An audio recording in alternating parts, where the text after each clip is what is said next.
그러므로 사랑을 받는 자녀같이 너희는 하나님을 본받는 자가 되고 그리스도께서 너희를 사랑하신 것 같이 너희도 사랑 가운데서 행하라. 그는 우리를 위하여 자신을 버리사 향기로운 제물과 희생제물로 하나님께 드리셨느니라. 음행과 온갖 더러운 것과 탐욕은 너희 중에서 그 이름조차도 부르지 말라. 이는 성도에게 마땅한 바니라. 누추함과 어리석은 말이나 희롱의 말이 마땅치 아니하니 오히려 감사하는 말을 하라.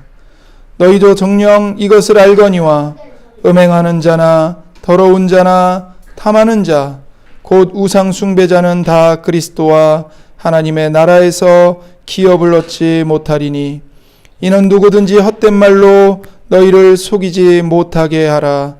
이로 말미암아 하나님의 진노가 불순종의 아들들에게 임하나니 그러므로 그들과 함께하는 자가 되지 말라. 아멘. 예, 오늘은 1절부터 7절까지 읽었는데요. 우리가 1절부터 3절까지는 지난 시간에 말씀을 상고했고 오늘은 4절부터 7절까지 말씀을 함께 귀 기울여 듣도록 하겠습니다. 예수님을 믿는 사람은 하나님의 자녀로 구원받은 사람입니다. 그래서 하나님의 사랑을 날마다 받고 있는 하나님의 자녀입니다.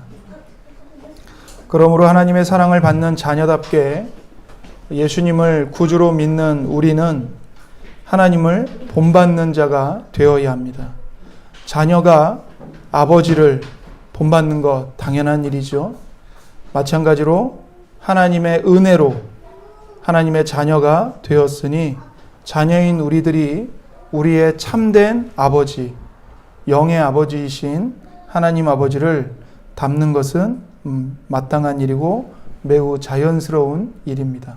그래서 우리는 하나님의 자녀이기 때문에 하나님 아버지의 성품을 닮아가야 하는 것이죠. 자, 바울은 이제 4절에서 우리가 하나님을 본받는 또 다른 방법을 말하고 있습니다. 4절을 보시면 누추함과 어리석은 말이나 희롱의 말이 마땅치 아니하니 오히려 감사하는 말을 하라. 이렇게 말합니다. 누추한 말, 어리석은 말, 희롱의 말이 마땅치 않다라고 말합니다. 그래서 저속한 이야기, 그리고 어리석은 유머, 추잡한 농담을 내뱉지 말라는 것입니다. 그래서 하나님 아버지를 닮아가는 하나님의 자녀로서 우리의 입술과 우리의 언어 생활이 정결해져야 한다고 말씀하고 있습니다. 그러니까 예수님을 믿기 전과 예수님을 믿고 난 이후에 언어 생활이 전적으로 달라져야 한다는 것입니다.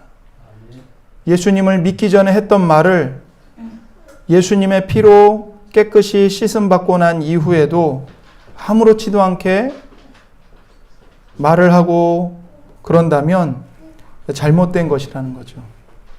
구원받은 하나님의 자녀의 신분과 정체성에 어울리지 않는 일이라는 겁니다. 그래서 저속한 이야기, 어리석은 유머, 추잡한 농담 이런 말들이 우리의 대화를 차지하게 놔둬서는 안 됩니다. 우리의 말초적인 신경을 건드리는 자극적인 이야기, 이런 것들이 물론 잠시 즐거움을 줄 수는 있습니다. 잠언에도 남의 이야기는 어디까지 들어가요? 뱃속 깊이 들어간다고요. 이게 무슨 뜻이에요? 맛있는 음식처럼 좋다는 거예요. 남의 이야기 수근수근 대고 그 사람이 어쨌대, 이 사람이 어쨌대, 이 사람이 저렇더래 하는 이야기들, 우리의 타락한 본성에 너무나도 어울리는 말이고 우리의 악한 마음이 너무나도 재밌어하고 좋아하고 맛있어하는 말이라는 거죠. 그러나 그런 것들이 잠시 즐거움을 줄 수 있습니다. 하지만 그런 말들은 하나님을 본받는 성도에게는 결코 합당하지 않습니다. 그래서 저속하고 어리석고 추잡한 이야기는 우리 영혼에 유익이 되지 않아요. 그러므로 이런 말들을 너희들의 입 밖으로 내지 말라고 말하는 겁니다. 대신에 반대로 어떤 말을 하라고 말합니까? 오히려 감사하는 말을 하라. 다른 사람 흉보지 마라. 감사하는 말을 하라. 쓸데없는 저속한 이야기 희낙낙거리지 마라. 감사하는 말을 하라. 우리가 감사하는 말을 할 때 우리는 하나님께 영광을 돌리게 됩니다. 시편 50편 23절에 이렇게 말씀하세요. 감사로 제사를 드리는 자가 나를 영화롭게 하나니. 여러분, 제사가 하나님을 영화롭게 하는 게 아닙니다. 감사로 제사를 드리는 자가. 감사가 빠지면 제사, 다른 말로 해서 예배, 의미가 없습니다. 하나님이 이사야 1장에 말씀하시죠. 너희들이 나에게 그 수없이 드리는 제물들의 피와 기름을 태우는 냄새에 내가 구역질이 난다. 내가 토해내고 싶다. 심지어 너희들 가운데 누가 성전문을 닫아버려서 아무도 못 오게 막았으면 좋겠다. 이렇게까지 하나님이 치를 떠시잖아요. 왜 그래요? 하나님의 은혜에 대한 깨달음이 없고 죄에서 돌이키고자 하는 회개의 마음도 없고 죄와 저주와 죽음의 고통에서 오직 은혜로 나를 구원해 주신, 우리를 구원해 주신 하나님의 은혜에 감사합니다 하는 감사가 없이 형식적으로 그냥 제사 드리고, 마치 어떤 사람에게 뇌물을 줘서 소원 성취하는 것처럼 예배를 하나님께 뇌물로 바치듯이, 하나님 이거 받으시고 진노 좀 거두어 주세요. 하나님 이 예배 뇌물로 받으시고 제 헌금, 제 기도 좀 받으시고 문제 좀 해결해 주세요. 그런 식의 제사는 하나님이 너무나도 싫어하신다는 거죠. 그래서 하나님이 원하시는 게 뭐예요? 감사예요, 감사. 하나님의 사랑을 진실로 깨닫고, 하나님, 나의 나 된 것은 다 하나님의 은혜로 말미암은 겁니다. 감사합니다. 그렇게 감사로 제사를 드리는 사람이 하나님을 영화롭게 한다고 말씀하십니다. 그래서 감사하는 사람은 자기를 자랑하지 않습니다. 자기 공로를 내세우지 않습니다. 내가 얼마나 잘했는지, 내가 얼마나 실력이 좋은지, 내가 얼마나 뛰어나게 했는지, 내가 얼마나 똑똑한지, 내가 얼마나 탁월하게 했는지 자기의 능력을 자랑하지 않습니다. 모든 것이 하나님의 은혜임을 고백하고 오직 하나님만을 높이는 사람입니다. 그 사람이 바로 모든 일에 하나님의 인도하심과 도우심을 인정하는 사람입니다. 그래서 누가 감사를 하나님께 드릴 수 있느냐? 모든 일에 하나님의 인도하심, 하나님의 도우심, 하나님이 도와주셨기 때문에 내가 여기까지 왔습니다. 그것을 인정하는 사람이 하나님께 감사할 수 있고, 그렇게 정말 마음을 담아서 하나님, 나의 나 된 것은 하나님의 은혜입니다. 그렇게 드리는 감사가 하나님을 높이고 하나님께 영광을 돌리는 길이 되는 것이죠. 그래서 데살로니가전서 5장 18절은 이렇게 말씀합니다. 범사에 감사하라. 모든 일에 감사하라. 모든 환경에 감사하라. 모든 만남에 감사하라. 범사에 감사하라. 이것이 그리스도 예수 안에서 너희를 향하신 하나님의 뜻이니라. 모든 것에 하나님께 감사하고 모든 사람에게 감사하는 것이 하나님의 뜻이라고 말씀하십니다. 그래서 하나님의 뜻을 이루는 길은 여러분 어려운 게 아닙니다. 하나님께 감사하는 것입니다. 하나님께서 여러분이 하나님의 뜻에 순종하기 위해 여러분에게 하늘에 가서 별을 따오라고 말씀하지 않으세요. 너 뼈 빠지게 일해가지고 저 사람보다 더 많은 헌금을 나한테 바쳐라. 그렇게 말씀하지 않으세요. 여러분과 제가 여러분과 저를 향한 하나님의 뜻을 이루고 순종하는 최고의 방법은 하나님께 감사하는 거예요. 하나님께 감사하고 하나님의 은혜를 의지하는 겁니다. 하나님이 여러분에게 할 수 없는 어려운 일을 요구하시는 게 아닙니다. 그래서 감사하는 것은 돈이 많아야만 할 수 있는 게 아니죠. 내가 세상에서 높은 자리에 올라가야만 감사할 수 있는 게 아닙니다. 우리는요, 가난해도 감사할 수 있습니다. 아니, 가난하고 연약하기 때문에 오히려 더욱더 하나님께 감사할 수 있습니다. 왜요? 가난하고 연약하기 때문에 그만큼 더 하나님의 은혜를 의지할 수 있거든요. 그만큼 더 하나님의 은혜가 아니고는 내가 살아갈 수 없다는 것을 너무나 잘 알거든요. 그러니까 나를 살아가게 하시는 하나님의 은혜가 더욱더 감사할 수밖에 없죠. 그래서 여러분, 가난하고 몸이 아프고 인생에 해결되지 않는 문제가 있고 이게 감사할 수 없는 조건이 되는 게 아니라 오히려 그것 때문에 하나님의 은혜의 은혜됨을 더욱더 깊이 깨닫게 되어서 하나님께 진심으로 감사할 수 있게 되는 겁니다.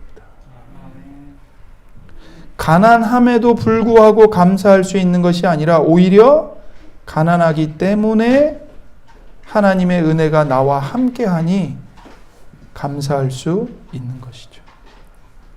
그래서 감사하는 것은 지위나 빈부나 성별이나 연령이나 직업이나 그 모든 것과 무관하게 누구든지 이룰 수 있는 하나님의 뜻일 겁니다.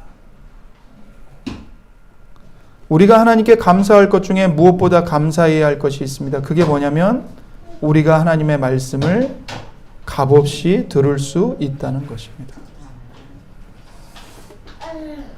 여러분, 시편 138편 4절은 이렇게 말씀해요. 여호와여, 세상의 모든 왕들이 주께 감사할 것은 그들이 주의 입의 말씀을 들음이오며. 세상의 모든 왕들이 주님께 감사해야 할 게 있대요. 그게 뭐냐면 그들이 주님의 입에서 나오는 말씀을 듣기 때문이라는 겁니다. 주님의 말씀은 생명이고 빛이고 진리이며 능력입니다. 시편 119편 105절, 주의 말씀은 내 발의 등이요 내 길의 빛이니이다. 여러분, 눈앞이 캄캄하세요? 어디로 가야 할지 안 보이세요, 길이? 하나님이 왜 나를 이 어둠 속에 내버려 두셨는지 하나님이 원망스럽기만 하세요? 주의 말씀을 찾아 읽으시고 주의 말씀을 깊이 생각하십시오. 주님의 말씀이 우리의 발의 등이요 우리의 길에, 내 길에 빛입니다. 말씀을 따라가면 됩니다. 다른 거 필요 없습니다. 말씀을 따라가십시오. 시편 18편 30절, 하나님의 도는 완전하고 여호와의 말씀은 순수하니 그는 자기에게 피하는 모든 자의 방패시로다. 여러분을 보호해 줄 만한 방패가 없습니까? 하나님의 말씀으로 피하십시오. 하나님의 말씀이 여러분의 영혼과 여러분의 생명과 여러분의 몸을 지켜주시는 방패입니다. 하나님은 자기에게 피하는 모든 자의 방패라고 말씀하세요. 하나님의 말씀은 하나님께 피하는 모든 사람들의 방패입니다. 시편 119편 50절, 이 말씀은 나의 고난 중에 위로라. 주의 말씀이 나를 살리셨기 때문이니이다. 여러분, 고통 중에 있습니까? 위로를 받고 싶은데 그 누구도 위로를 해주지 않고 그 무엇으로도 위로를 받지 못하고 있습니까? 하나님의 말씀을 묵상하십시오. 이 말씀은 나의 고난 중에 위로라. 여러분과 제게 위로는 돈이 아닙니다. 하나님의 말씀입니다. 여러분과 저를 고난 중에서 살리는 것은 돈이 아닙니다. 여러분과 저의 똑똑함이 아닙니다. 능력이 아닙니다. 주님의 말씀이 나를 살리십니다. 이러한 하나님의 말씀이 기록된 성경을 읽는 것 얼마나 복된 일입니까? 그 성경 말씀을 풀어서 선포하는 설교를 듣는다는 것 얼마나 은혜로운 일입니까? 감사해야 할 일이죠. 우리가 너무나도 쉽게 인터넷을 통해서 설교를 듣는 일이 흔해졌습니다. 그래서 문제가 뭐냐면 하나님의 말씀을 듣는 것의 은혜와 소중함을 우리가 너무 쉽게 망각해 버렸다는 거예요. 그냥 스마트폰만 열면 말씀을 들을 수 있으니까 말씀을 들어도 진지한 마음으로 듣지 않습니다. 갈급한 심령으로 말씀을 붙잡지 않습니다. 그냥 노래 듣듯이 듣습니다. 노래 듣듯이.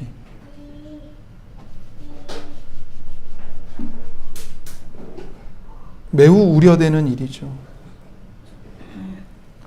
여러분, 유명한 가수의 노래를 듣기 위해 사람들이 얼마나 비싼 값을 지불하고 그 콘서트 현장에 미어 터지도록 모이는지 모릅니다.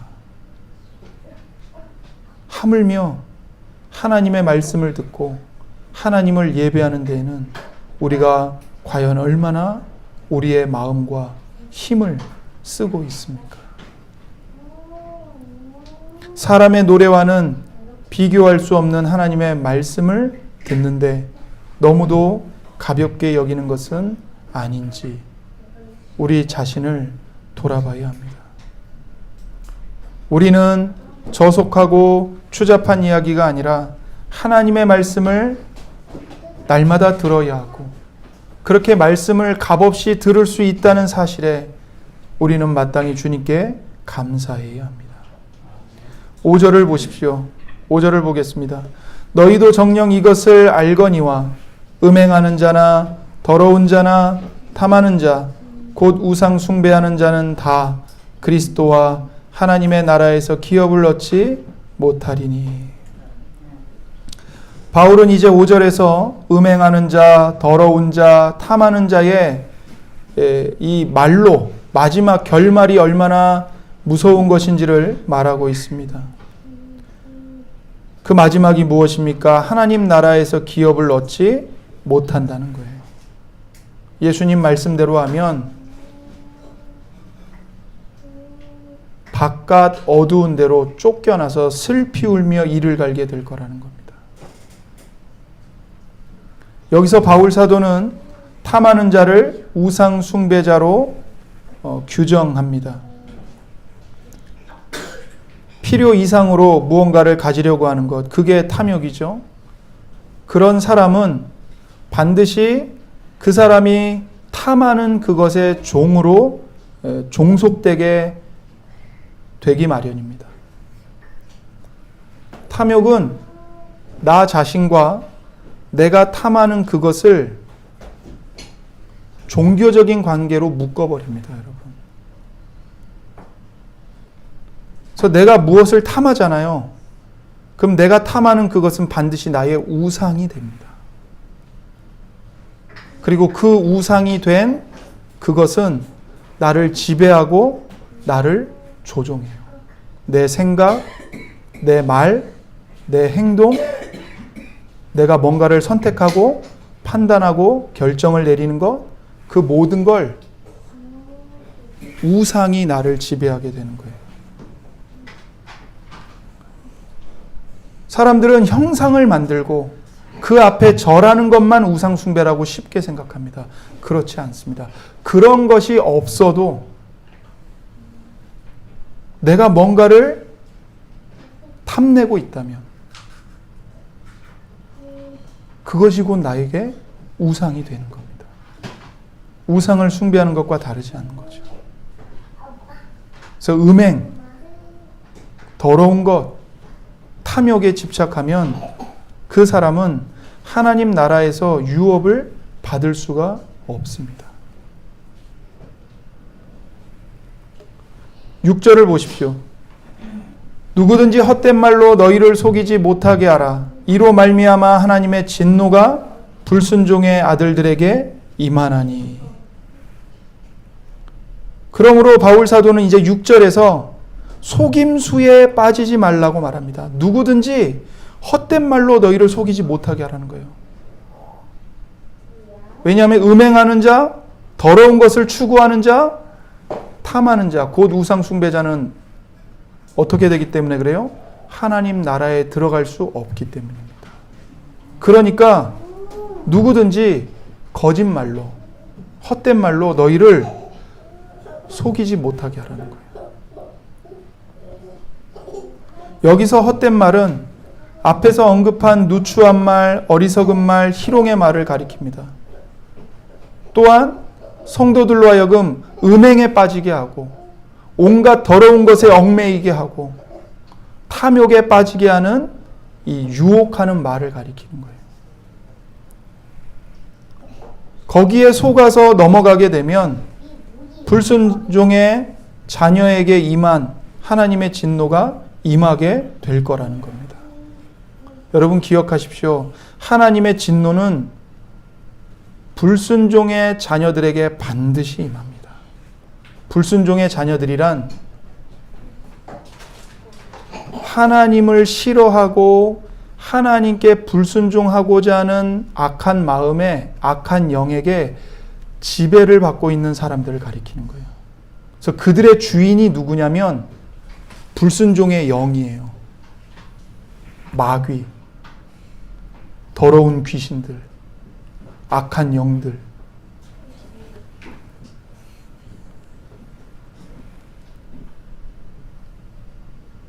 그래서 그 사람이 처음부터 마지막까지 생각하고 처음부터 마지막까지 말하고 처음부터 마지막까지 행하는 모든 게 다 하나님과 상관없는, 하나님께 불순종하는 생각, 말, 행동, 표정, 선택 이런 것들을 하는 거죠. 그래서 그가 행하는 모든 일이 다 불순종이에요. 뭐가 됐든. 그런데 그런 불순종의 자녀에게 반드시 하나님의 진노가 임한다는 겁니다. 그러니 세상의 헛된 말에 속지 말라는 거예요. 왜요? 예수님을 믿어 예수님의 피로 모든 죄에서 깨끗하게 씻음받은 너희는 더 이상 불순종의 자녀들이 아니기 때문이라는 겁니다. 불순종의 영에서 해방됐어요.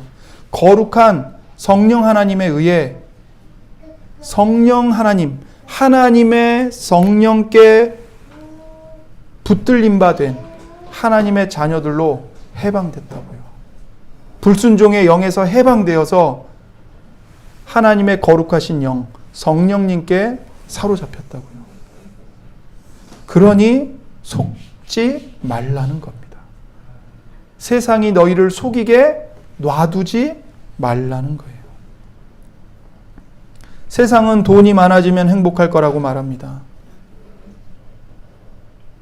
심지어 이렇게까지 말하죠. 돈이 있는데도 행복하지 않은 이유는 돈이 모자라기 때문이다.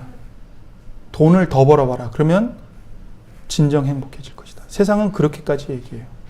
하도 돈이 행복의 전부가 아니라고 얘기하니까 세상은 뭐라고 반박하냐면 그건 네가 돈이 부족해서 불행한 거야. 돈이 그거보다 더 많아 봐. 더 행복하지. 이렇게까지 얘기를 해요. 그러나 이것은 거짓말입니다. 속지 마십시오. 얼굴이 예쁘고 얼굴이 잘생기면 몸매가 보기 좋으면 결혼을 잘할 것이라고 말합니다. 속지 마십시오. 높은 지위와 권력을 가지면 행복해질 것이라고 말합니다.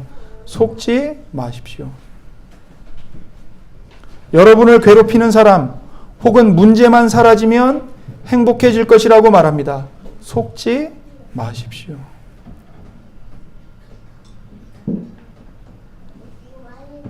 세상의 프로그램, 세상의 기업이 기업을 운영하는 방법, 그런 것들을 교회 안에 들어와서 교회가 그런 것들을 활용하면, 사용하면 사람들이 더 많이 교회로 몰릴 것이라고 말합니다. 거짓말입니다. 속지 마십시오. 물론 그렇게 해서 사람들이 교회에 올 수 있습니다. 그러나 그것은 주님의 방법이 아닙니다. 주님께서 피 흘려 값주고 사신 교회의 신분과 정체성과 소명을 세상의 것으로 바꿔버리는 겁니다. 교회는 세상의 상식, 세상의 효율성, 세상의 경영력, 경영 방법, 이런 것들로 운영되는 공동체가 절대로 아닙니다. 진리이신 하나님의 말씀과 성령님의 다스리심, 그리고 하나님 아버지께서 예수 그리스도 안에서 우리에게 베풀어 주신 사랑, 그 사랑을 우리가 본받을 때 그렇게 말씀과 성령과 사랑으로 교회는 세워져 가는 겁니다. 사탄은 끊임없이 우리를 속이려고 합니다. 모든 성도는 주님의 한 몸을 이루고 있는 지체들이에요. 구주이신 예수님께서 피로 값주고 우리 모두를 구속하셨습니다. 주님의 몸의 지체로 연합시키셨습니다. 그러므로 우리는 서로의 연약함을 받아들이고 서로를 섬겨주고 서로를 축복하며 사랑해야 합니다. 우리는 한 몸입니다. 우리 가운데 누가 아프면 다 같이 아픕니다. 누가 영광을 얻으면 다 같이 기뻐합니다. 그런데 사탄은 성도의 관계에 질투와 미움의 씨앗을 뿌립니다. 서로를 미워하게 만들어요. 사탄이 우리를 속이는 겁니다. 이 속임은 매우 은밀해서 서로가 왜 미워하는지, 왜 시기하는지, 왜 싸우는지 그 이유조차 알 수 없게 만듭니다. 이러한 사탄의 속임수에 우리는 어떻게 대처해야 될까요? 고린도후서 2장 10절과 11절의 말씀입니다. 너희가 무슨 일에든지 누구를 용서하면 나도 그리하고 내가 만일 용서한 일이 있으면 용서한 그것은 너희를 위하여 그리스도 앞에서 한 것이니 이는 우리로 사탄에게 속지 않게 하려 함이라. 우리는 그 계책을 알지 못하는 바가 아니로라. 사탄에게 속지 않게 하려 함이라고 말합니다. 뭘 해서요? 그리스도 안에서 다른 사람을 용서함으로써 사탄에게 속지 않도록 한다고 말합니다. 여러분, 사탄의 이간질에 속지 않으려면 우리는 서로를 용서해야 합니다. 그리스도 앞에서 일말의 오해가 없도록 확실하고 분명하게 용서해 주어야 하는 것이죠. 우리는 하나님께서 예수님의 피로 우리의 더러운 모든 죄를 어떻게 용서하셨는지를 생각해야 합니다. 사탄의 보다 은밀한 속임수는 우리로 하여금 우리 자신에 의해서 스스로 속게 하는 겁니다.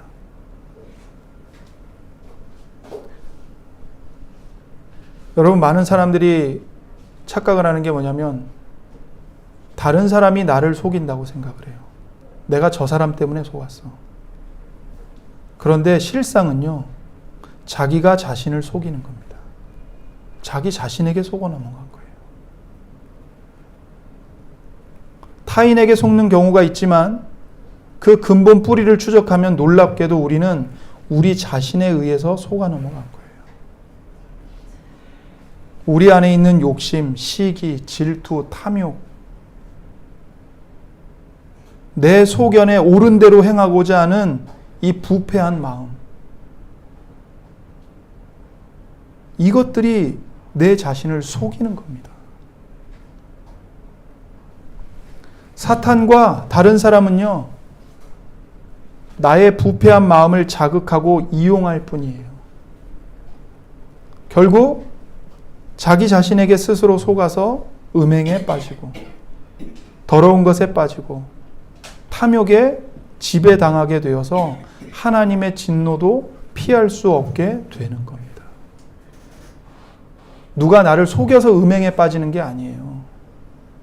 내가 음행을 통해서 거짓된 행복을, 거짓된 즐거움을 맛보고자 하는 정욕이 내 안에 있기 때문에 그 정욕에 속아서 음행에 빠지는 겁니다. 거짓말에 빠지는 이유가, 거짓말에 속는 이유가 그 거짓말을 통해서 내가 원하는 것을 얻고 싶은 탐욕 때문에 말도 안 되는 거짓말에 속아 넘어가는 거예요. 결국 자기 자신에게 속아 넘어가는 겁니다.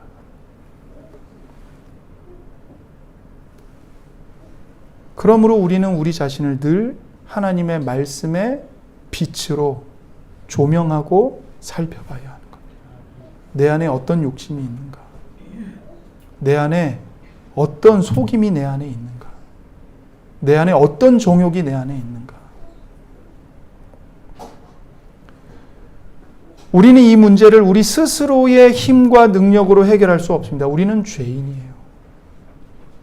우리가 스스로 내 안에 있는 정욕을 해결할 수 있으면, 내 안에 있는 욕심의 문제를 해결할 수 있으면 예수님이 이 땅에 오셔서 십자가에 그렇게 처참하게 피 흘리며 죽으실 이유가 없었죠.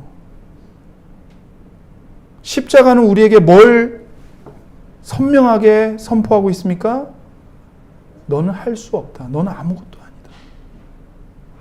너는 너의 문제를 스스로 해결할 수 없다는 거예요. 이 문제를 해결해 주실 분은 오직 하나님 한 분이십니다.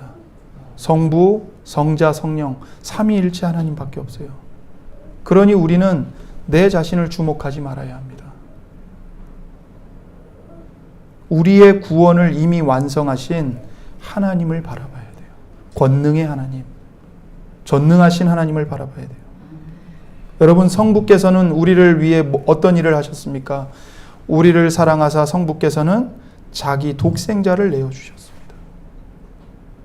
독생자까지 내어주신 하나님은 그 하나님의 신실하심을 따라 날마다 변함없이 우리를 사랑해 주십니다.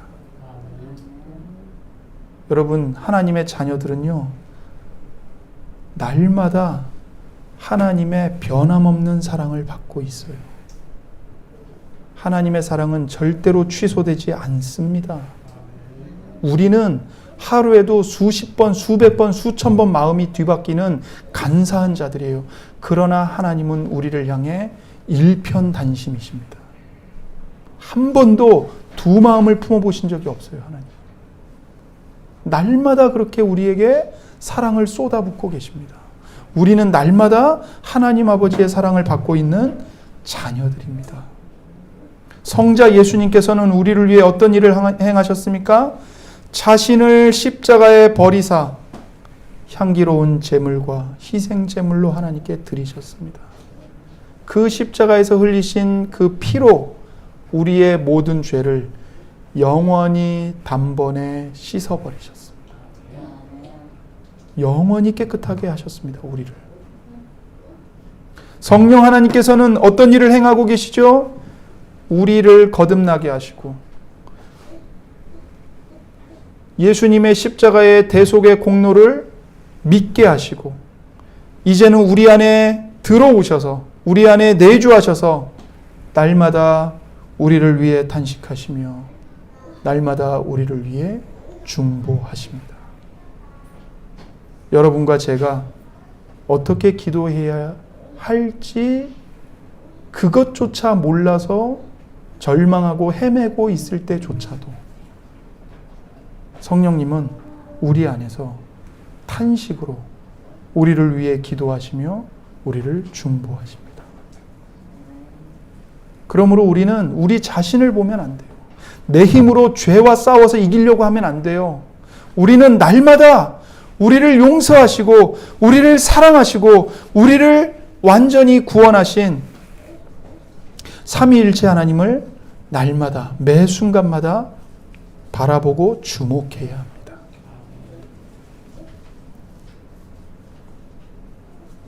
그것이 승리하는 길입니다.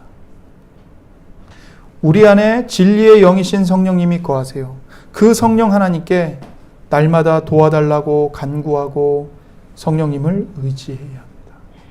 갈라디아서 5장 16절에 내가 이르노니 너희는 성령을 따라 행하라. 그리하면 육체의 욕심을 이루지 아니하리라. 육체의 욕심을 이루지 않는 길이 있어요. 그게 뭐냐면 성령을 따라 행하는 겁니다. 나의 타락한 본성에 이 교묘한 속임수에 빠지지 않으려면, 내 타락한 욕심에 속아 넘어가지 않으려면 우리 안에서 행하시는 성령님을 따라 행해야 합니다. 성령님을 따라 행한다는 것은 무슨 말이냐면 하나님의 성령의 소원이 무엇인지를 알고 하나님의 소원을 나의 소원으로 받아들이고 그 소원을 따라가는 것입니다. 하나님의 성령의 소원이 나의 소원이 되어야 해요. 하나님의 기쁨이 나의 기쁨이 되어야 합니다. 하나님이 싫어하시는 것을 나도 똑같이 싫어해야 합니다. 이것은 여러분과 제가 할 수 있는 일이 아니에요. 그러나 우리 안에 거하시는 거룩하신 하나님의 영이신 성령께서 우리 속사람을 새롭게 하셔서 우리 심령을 날마다 새롭게 해주셔서 하나님의 소원을 나도 소원하게 이끌어 주십니다. 십자가에 못 박히신 예수님의 대속의 은혜로 말미암아 우리는 성령께서 거하시는 성령의 전이 되었습니다. 여러분의 눈에 성령님이 보이지도 않고 여러분의 감각에 느껴지지 않는다고 해서 성령께서 내 안에 계시다는 사실이 부정되는 것은 절대로 아닙니다. 성령님은 여러분과 저의 기분을 따라 임재하셨다가 떠나셨다가 하는 분이 아니에요. 여러분의 기분을 믿지 마세요. 여러분의 감정을 신뢰하지 마세요.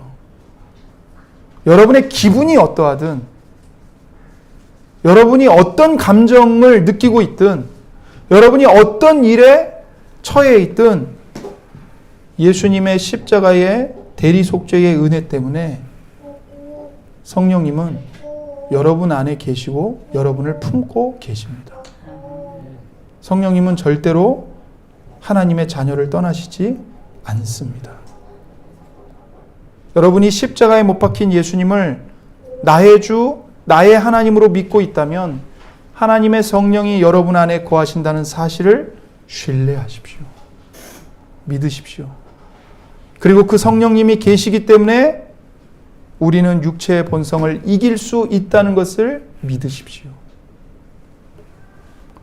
로마서 8장 9절에 만일 너희 속에 하나님의 영이 거하시면 너희가 육신에 있지 아니하고 영에 있나니 이렇게 말씀하십니다.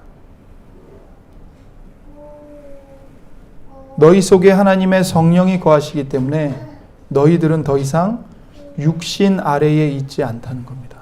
성령 안에 있다는 겁니다. 그래서 성도는 성령님 때문에 더 이상 육체의 지배 아래 있지 않습니다. 육신의 소욕과 맞서 싸울 수 있게 되었습니다. 성령님을 의지하여 싸울 수 있는 겁니다. 그러니 성령을 소멸하지 말고 성령의 소욕을 따라 성령 하나님의 생각과 의지를 따라 생각하고 순종하며 살기를 우리가 기뻐하며 힘써야 하는 것입니다. 7절에 보시면 이제 사도 바울은 이렇게 말합니다. 그러므로 그들과 함께하는 자가 되지 말라. 그러므로 그들과 함께하는 자가 되지 말라.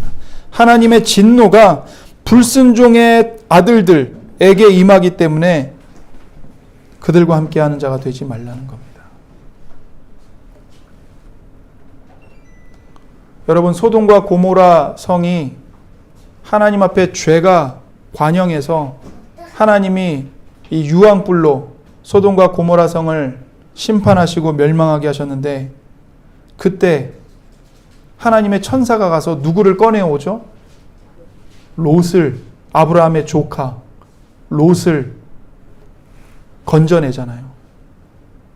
만약에 하나님의 천사가 롯에게 안 가고 롯이 그냥 평소처럼 아무렇지도 않게 소돔과 고모라 성에서 그 사람들과 어울리며 있었다면 롯이 어떻게 되었겠습니까?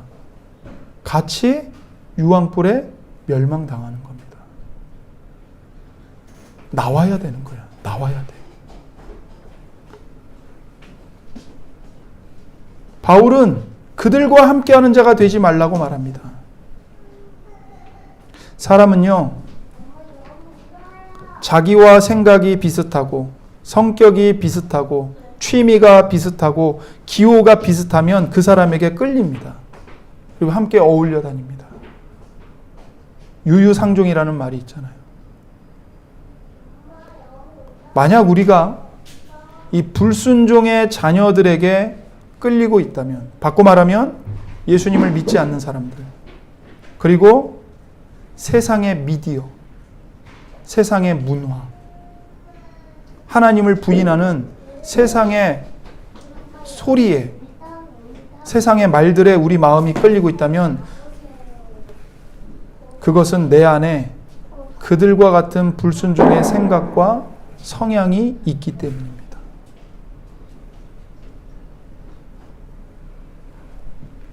내 안에 그들과 똑같은 이 불순종하고자 하는 생각이 있고 성향이 있기 때문에 세상의 목소리가 달콤하게 들리는 거예요.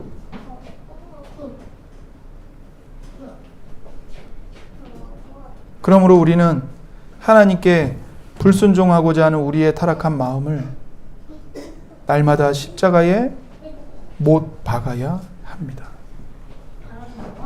여러분 기억하십시오.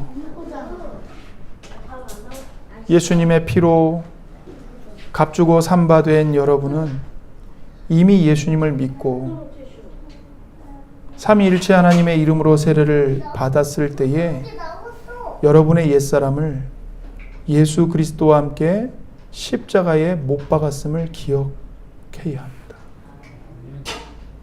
여러분은 이미 예수님과 함께 세상에 끌리는 옛사람을 십자가에 못 박았어요. 예수님 혼자 십자가에 못 박히신 게 아닙니다.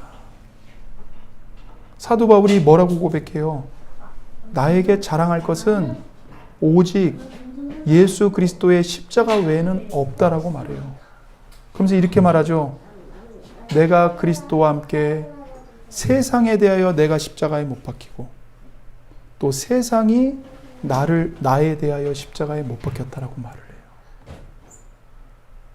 예수님과 함께 나의 옛사람이 십자가에 못 박혀 죽었고 나를 끊임없이 유혹하던 세상도 예수님과 함께 십자가에 못 박혀 죽은 겁니다. 그리스도인은, 성도는 그런 사람이에요. 그래서 로마서 6장 6절에 우리가 알거니와 우리의 옛사람이 예수와 함께 십자가에 못 박힌 것은 죄의 몸이 죽어 다시는 우리가 죄에게 종노릇하지 아니하려 함이니. 성도는 다 알아요. 뭘 아냐면 우리의 옛사람이 예수님과 함께 십자가에 못 박혔다는 사실을 다 압니다.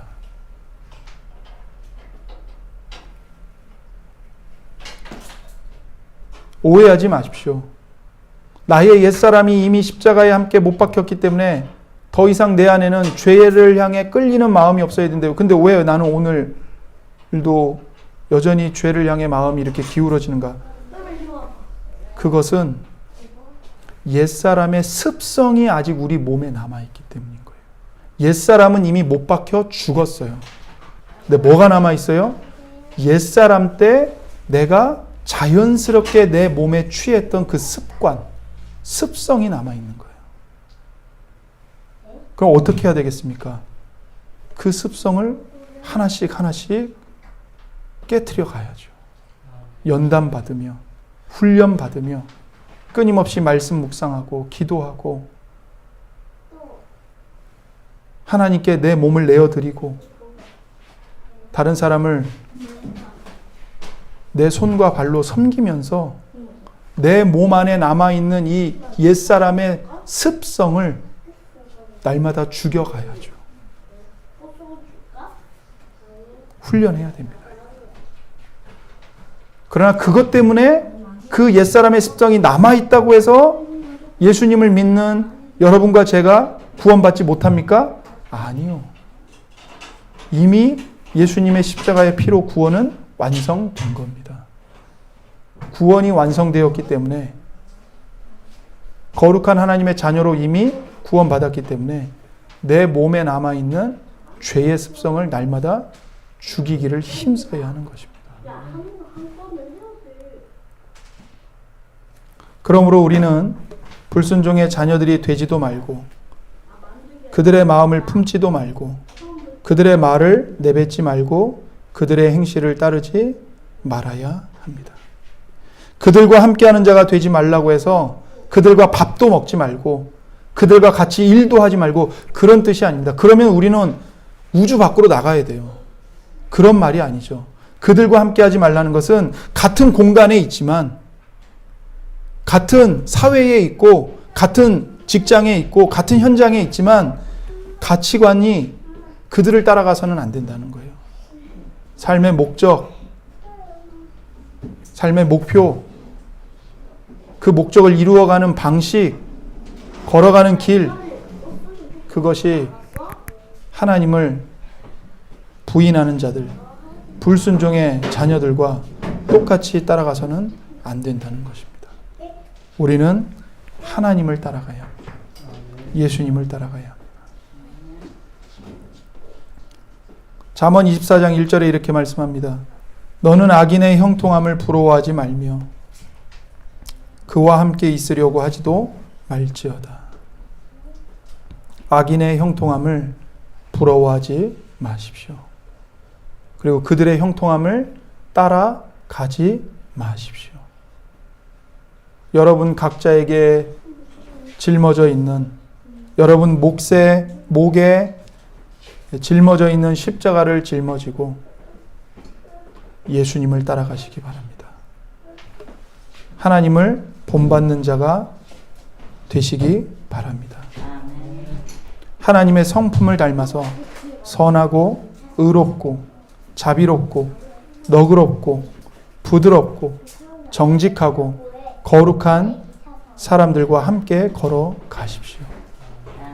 예수 그리스도의 사랑을 따라 하나님의 사랑 안에서 살아가십시오. 음행과 온갖 더러운 것과 탐욕은 그 이름조차도 부르지 마십시오. 감사의 말로 하나님께 영광을 돌리십시오.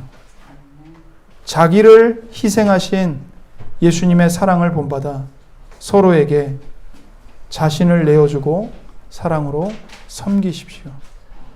그렇게 하나님 아버지를 본받는 복된 여러분이 되기를 바랍니다.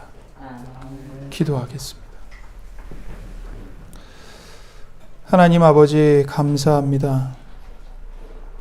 하나님의 크신 은혜로 우리를 붙드시고 우리와 함께하여 주시옵소서. 하나님의 성령으로 날마다 우리 마음을 새롭게 해 주옵소서.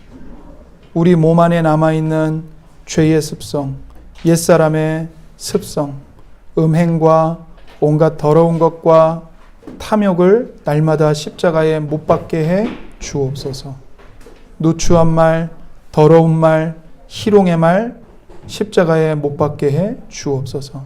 그리하여 거룩한 하나님 아버지의 성품을 닮아가기를 힘쓰는 저희들 되도록 은혜를 더하여 주옵소서.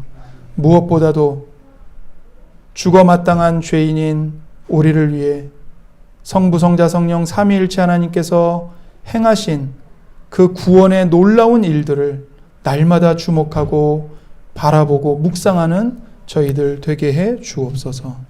감사드리며 우리 구주 예수님의 이름으로 기도드립니다. 아멘.